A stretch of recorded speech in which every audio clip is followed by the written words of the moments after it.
of course, you play Dina. She's new to the show, but to the fans, she's very important, and she's an important character to the story. How did you come to understand her and shape her in your own way? I mean, I think I have had a previous experience with adaptations, with Dora, Hawk Girl, Madam Web, and also Turtles All the Way Down was a book to screen adaptation. So with that experience, I've learned to trust myself as an artist and sort of I can now embrace all the source material, become a fan, detach enough to have my own interpretation. And then also the fact that Craig and Neil trusted me was probably the scariest part. The fact that they didn't even have me audition and they just offered it to me was like a test. It felt like one of those tests where the teacher's like, no, like, go ahead, answer the question. And it's like, what do you mean? No, I don't. Why are you putting me on the spot like this? And in a way, it was scary at first, but then I realized it's because they trust themselves so much. And then as an actor, it allowed me to trust them. And I felt safe enough to be myself, bring myself, and really expand upon the character. So that was a first for you too, in a way that you were cast here. In such a big franchise, yeah, it was a first, for sure. That this is unheard of, to be offered a role like this. And do you also approach a video game character differently than a movie character or a series character? No, I think having played the second game, it made me approach it differently in the sense that it just hurt more. It just it was more of an emotional roller coaster for me, and then it added to the history of my knowledge of these two, and therefore added to my bias to their love and their relationship. Yeah, because to me you really nailed the laugh and the facial expressions in the first episode. Yeah, to me. So is that something you studied also during gaming, or?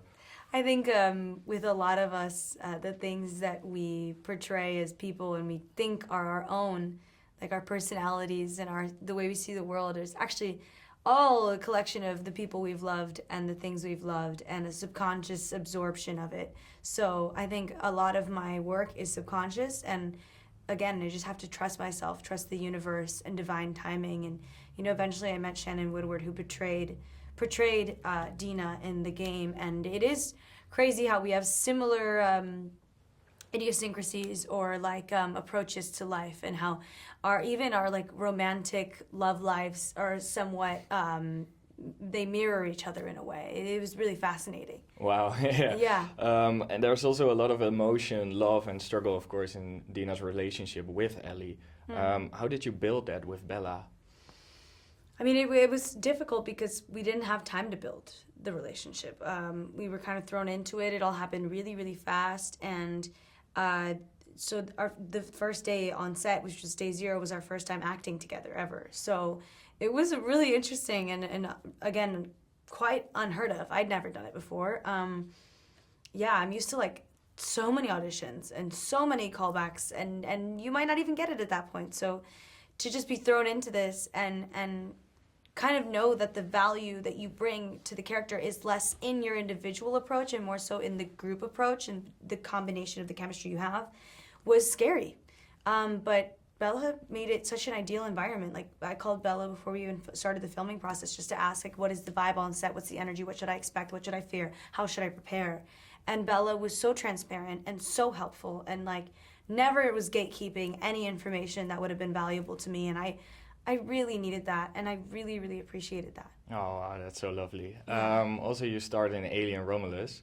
There you have the xenomorph, which is, of course, a very scary being. What was more scary for you, fighting that alien or the clickers in the series? I would say it depends, right? Because the clicker's not as threatening as a stalker, and a stalker's it's hard to compare the stalkers and the bloaters because stalkers are so intelligent, bloaters are so big and indestructible, and God, they can just bust through anything, and they're the worst. But then a xenomorph is also an intelligent species. I think maybe stalkers, I think the xenomorph is scarier technically, but stalkers scare me more because of their intelligence and their ability to sort of calculate. Okay, very good. Yeah.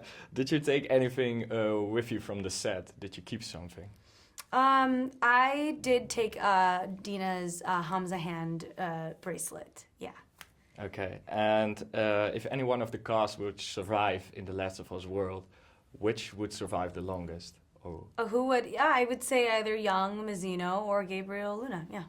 Well, Young said the same, so I think it's was there a scene in the game which you wanted to reenact in particular? I was really excited for the music shop scene with Ellie and Dina, where Ellie plays the guitar to Dina, and they sing. She sings to her, and Dina sort of processes this, because I think it was the first time that, you know, she sees Ellie's love for Joel and sees how much it calms her and brings her joy. Wow, thank you. Thank you.